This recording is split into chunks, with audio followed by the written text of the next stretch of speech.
নিশ্চয়ই সব কাজ নিয়তের উপর নির্ভরশীল।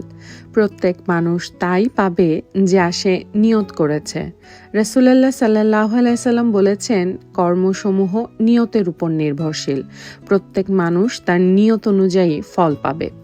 একবার মক্কা থেকে মদিনায় মুসলমানদের হিজরত করার সময় একজন ব্যক্তি এক মহিলাকে বিয়ে করার উদ্দেশ্যে হিজরত করেছিলেন। সেই মহিলার নাম ছিল উম্মে কায়েস। লোকটি আল্লাহর সন্তুষ্টির জন্য নয়, বরং ওই মহিলাকে বিয়ে করার উদ্দেশ্য নিয়েই মদিনায় যান। এই জন্য সাহাবীরা তাকে বলতেন মুহাজিরে উম্মে কায়েস। এই ঘটনাকে সামনে রেখে রাসূলুল্লাহ সাল্লাল্লাহু আলাইহি সাল্লাম বোঝালেন, মানুষের কাজের মূল্য নির্ধারণ হয় তার নিয়ত দ্বারা।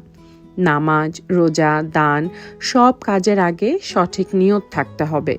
ভালো কাজ যদি লোক দেখানোর জন্য হয় তাহলে তার সওয়াব নাও থাকতে পারে। ছোট কাজ আল্লাহর জন্য করলে তা বড় ইবাদত হয়ে যায়। মানুষের কাজের আসল মূল্য তার নিয়ত।